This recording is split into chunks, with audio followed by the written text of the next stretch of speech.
La cuisine en VFA, un vrai sujet. Ça peut faire un peu peur, hein, on se dit que c'est compliqué, mais en fait, c'est une chance en or. Une occasion unique de façonner l'espace qui va devenir le cœur battant de la maison. Alors, comment on s'y prend pour que ce projet soit une réussite totale? C'est exactement ce qu'on va décortiquer ensemble. Et attention, ce projet n'est pas anodin. Ce chiffre, 90%, il dit tout. Pour la quasi-totalité des propriétaires, la cuisine, ce n'est pas juste une pièce fonctionnelle. Non, c'est vraiment le cœur du foyer.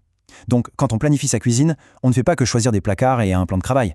On est en train de créer un lieu qui raconte une histoire, qui reflète un style de vie. Alors, voilà notre programme pour les prochaines minutes. On va commencer par l'essentiel, la place de la cuisine. Ensuite, on plonge dans le jargon de la VFA.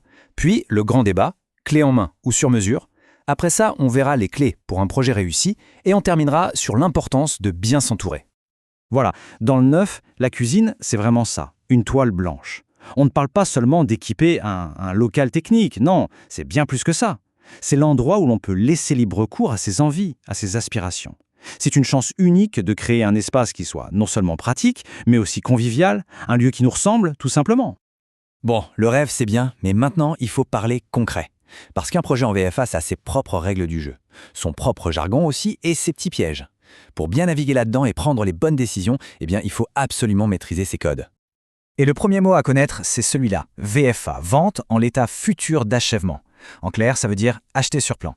C'est une situation assez particulière qui ouvre des portes incroyables pour la personnalisation, mais attention, ça vient aussi avec un cadre très précis et des contraintes, et ça, il faut les avoir en tête dès le début.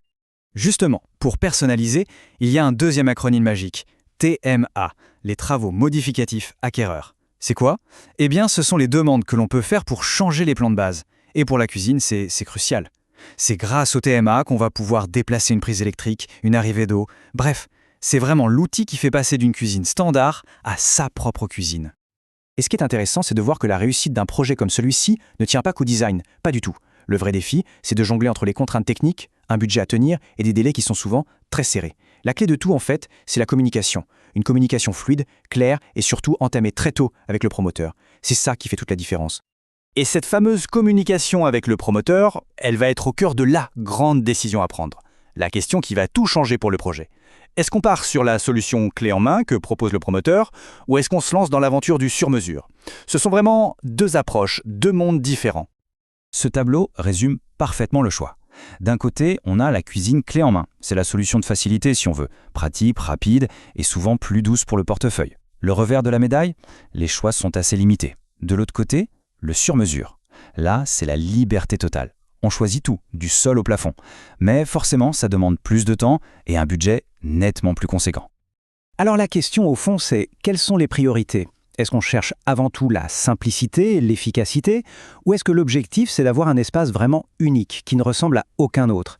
C'est tout l'enjeu de cet arbitrage entre le budget, le temps qu'on peut y consacrer et le niveau de personnalisation qu'on désire.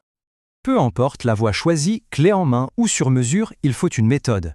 Pour ne pas s'éparpiller, une approche bien structurée, c'est la base. Alors, voyons ensemble une feuille de route simple en 5 étapes pour être sûr d'arriver à bon port. Ces 5 points, ils sont tous liés. Logique. Tout commence par une vision d'ensemble, pour que tout soit cohérent. De là, on peut choisir les bons équipements, ceux qui sont faits pour durer et qui correspondent aux besoins. Pour y arriver, s'entourer de professionnels, c'est souvent la meilleure idée. Ils aident à optimiser l'espace, tout en gardant un œil sur le budget et les délais, qui ne sont pas extensibles, on le sait bien. Et au final, tout ça, c'est pour arriver à créer un espace qui soit vraiment personnel. Et ça nous amène au dernier point, qui est peut-être le plus important et le plus surprenant pour certains. Faire appel à un expert, un spécialiste de la VFA, ce n'est pas jeter de l'argent par les fenêtres, loin de là, c'est un véritable investissement. Regardez ces chiffres, c'est sans appel. Les données montrent que 75% des projets accompagnés par un expert VFA ont vu la valeur du bien augmenter de manière significative, contre seulement 45% pour ceux qui se sont lancés seuls. La différence, c'est énorme. L'impact sur le patrimoine, il est là, noir sur blanc. Et encore, l'aspect financier, ce n'est que la partie émergée de l'iceberg. L'autre bénéfice, et il est immense, c'est ce que cette citation résume parfaitement. C'est la tranquillité d'esprit. Avoir un pro à ses côtés, ça garantit que tout est fait dans les règles de l'art, que ce sera durable, et ça, pendant un projet qui peut être stressant, ça n'a pas de prix. Prenons un cas concret, celui de Marc et Léa. Eux, ils ont fait appel à un architecte d'intérieur spécialiste de la VFA. Résultat, d'abord, une communication beaucoup plus simple avec le promoteur. Ensuite, et surtout, ils ont réussi à créer un espace qui est non seulement superbe, mais qui est aussi parfaitement pensé pour leur façon de vivre. Et à la fin, cerise sur le gâteau, une belle plus-value sur leur appartement.